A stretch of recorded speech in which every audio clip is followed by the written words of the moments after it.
A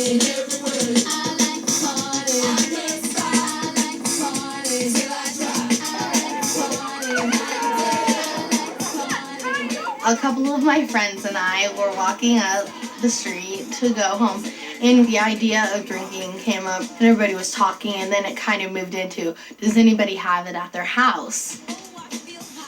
I called Cody, and we're like, hey, do you want to come over? Do you want to come down to the park? And Alex and Kyle had come back with some margaritas that were like coolers.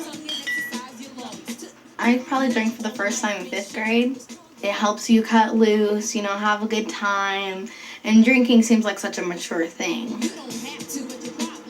I've had quite a bit of alcohol before. I've had 2 shots of whiskey, a half a margarita, and a couple of sips of beer, and I still wasn't drunk. This one's better than that, but that's good too. They had some whiskey up there. So we were just taking shots just out of the bottle. And I had probably taken around 6 or 7. She had asked to go down to the park.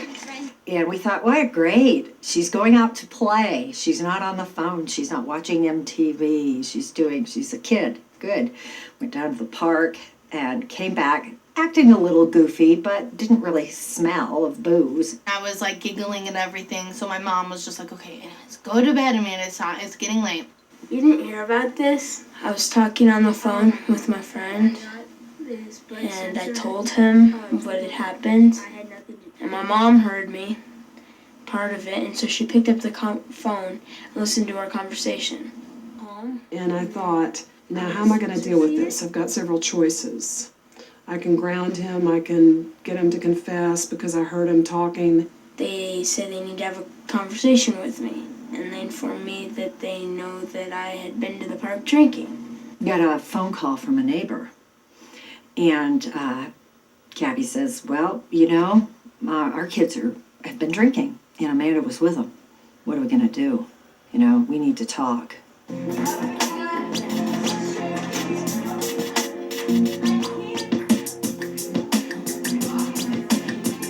I told him that I think what I'd like to do is get together and talk about how kids do drink and drug nowadays and what was their reasoning for joining in the park. So, out of the 5 of you guys, who decided who was gonna bring what to the park? I mean, Someone that said, I have this stuff, so I'll go and get it. Who was it that said that? I did. Okay. So did you think of this yourself? Like I've got access to alcohol so I can get it? Well, we kind of like, you know, some people were able to get it because Their parents went home. but I know that I couldn't get it because ours is locked up. And see, that's stealing too, because it wasn't yours. So, I mean, there were many boundaries that were stepped over in this whole act. But most of all, it was just the fact of trying not to be caught, doing something you're not supposed to. The adrenaline rush you get from knowing that if you get caught, you're gonna get in trouble. Like I was having a talk with my parents yesterday, and they've set up all these new rules because I've been getting in trouble. And they're like, how come you keep breaking these rules and we're having to set new ones? I said, well, that's part of it. The more rules you set, the more there are for me to break. Casey is a risk taker. He pushes the envelope. First of all, the experiment. He's very aggressive. He wants to live life fully. That can work for and against him. Every time he raises his voice and yells at me, he's going to be grounded in his room for a half hour. So I don't want to And I'm do gonna this because I'm going to end up yelling. Well, this is a good place to start, Casey. Well, on so then learning if I- on not interrupting and not yelling. Oh, okay, but if I do, then I'm not going to be grounded in my room for an hour. Sure you will. No, The rules then don't I'm change. not doing this. The rules can't change like Yes, that. they can, or you can leave. Okay, out of here. That's it. That's it. I will not put up with this. Out of here. Now. Oh, wow. You blew it. I think that to help me through middle school, my parents could lay off a little bit. Casey, I don't like having to be a cop. I don't like having a kid who lies to me, deceives me constantly. I would love to be able to trust you, but you're not trustworthy, and so I am going to do everything I can. Get me going, Dad. We want you to behave. And I'm spending so much time being the disciplinarian that I don't have the quality time I wanted, going out and throwing a football, things like that, because he is so oppositional. I took you skiing a bunch this winter, and Skiing, you that's all you ever want to do. That's because that's all you like doing. And it's not because of me, it's because you like doing it. When have we ever been companions, Dad? Never. Not since maybe I was 4. Because you're always too busy with your new job. I mean, you even have Saturdays off now, and yet you still don't do anything. You have more time off than ever, and yet you never want to do anything. Because you've been so difficult to be with, and that when you, would you, let me No. finish. And I am You having to never spend, offer. you're You never- interrupting me, you're interrupting. And it's really taken the fun out of being a parent for me. I used to enjoy your companionship plenty. You're a very interesting kid. What's making you sad, honey? Put words to your tears. What's making you sad? Oh, Hmm? when he's there for me, I'm not there for him, and when I'm there for him, he's not there for me. Oh. He's in such a stage of rebellion right now that I feel really alienated from him. And I didn't expect it to happen this fast.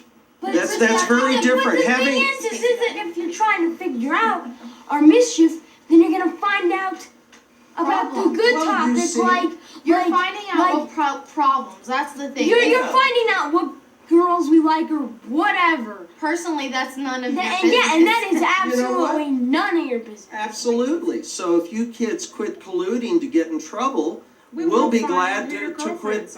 We'll be glad to give you more privacy, but you have to earn that. Okay, You I shouldn't don't tap think in that. phone lines. I think that we still need to have a sense of privacy. Yeah. That's earned. That's earned by trust. Okay, and if my kid can't be trusted, But I don't think we need to be under everybody's thumb. I think that we need to be able to earn that trust back from our parents. Because we screwed up. I think it is better. I'm worried about Amanda surviving 13. I'm worried about her getting involved in drugs and alcohol. We've tried everything, grounding, loss of privileges in many different areas. And she would even say, well, it's not working. Why do you keep doing this? We were just at each other all the time. Amanda, you need to get off the phone. It's time for dinner. At my house when I'm alone and I have a craving to drink, it's because problems at home, it's just like, okay, I'm not gonna have to think about it. As long as I'm drinking, my mind's someplace else. I don't have to think about it. I don't have to cry about this. I'm gonna drink and keep away from pain. That night after Casey's mom called, do you remember what you said to me? You said, Mom, you've told me about peer pressure a lot, Oh yeah. but now I know what it really like, and it's more than you think it is. We so did not mean to, but we were like, do you want to do this? Do you want to do that? And I know that it made most of us feel uncomfortable and like, okay, if they're going to do it, then that makes it right. It's mostly your friends. It is like only your friends. I always thought that peer pressure was a bunch of BS, but it really isn't. I mean, I remember my friends and I used to always talk about how we would never try alcohol or all this. Well, you have not a clue how hard it's going to be till you're there.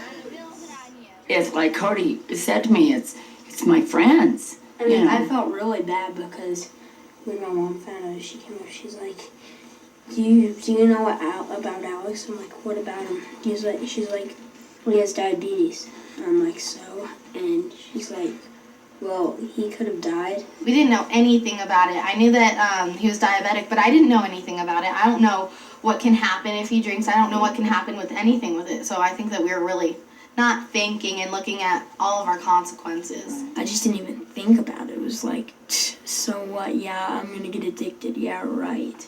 I don't smoke. I experimented with alcohol, and she did the same thing, and it was a one-time thing. I mean, I like the taste of margaritas. Big whoop. I don't think what you did was the end of the world, actually. I think most 7th graders do experiment So then here. how come I was grounded for a month? Well, we've told you, Casey, that's scary. There's alcoholism in the family, and that right there is scary. There's such a high degree of drug and alcohol addiction in my family that Casey is a sitting duck in terms of being loaded genetically for alcoholism. Why don't each one of you tell us what you've learned out of this whole experience? Well, I learned that parents can find out anything somehow. I have eyes in the back of my head. Cody, what did you learn? It's not cool, but I wouldn't go ride with my friends. You wouldn't. Like, I think that it's their own choice if they want to go smoke some pot or stick heroin into their body. I mean, I'd be very worried, and I might try to convince them not to do Right, there you it. go. But I'm not going to go off to their parents and say. I agree. I think that that's the most that we can do. I don't think that it's personally our business to go up to their parents. It's not our responsibility to do that. I think it's better to hear it from my friends compared to like my parents or my nagging neighbor. I love Surrogate mother. like, you know, I think my mom is more worried about me of what could happen, not about me just trying to have fun, but me being able to handle it. She's trying to warn me, more likely, be careful how you handle this. I know that they're going to experiment and test everything, but I thought it was important that we come forth as a front, a parental front, some force, that the kids knew that there was some security, and we're it.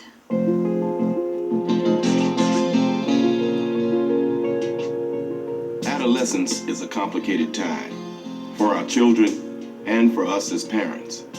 How we treat our kids at this crucial age and how we deal with the speeding world they live in can make a big difference in the way things turn out for them. For Casey and his family, things got worse before they got better. The summer after 7th grade, Casey was talking about suicide. His entire family went into therapy together for the first time. Today, everyone's doing better. Casey even made honor roll in school this year. Amanda's family made a major decision. They're moving from the suburbs of Denver to a small town in Kansas. Amanda's mother feels she'll be better off in a place where the pace is a little slower.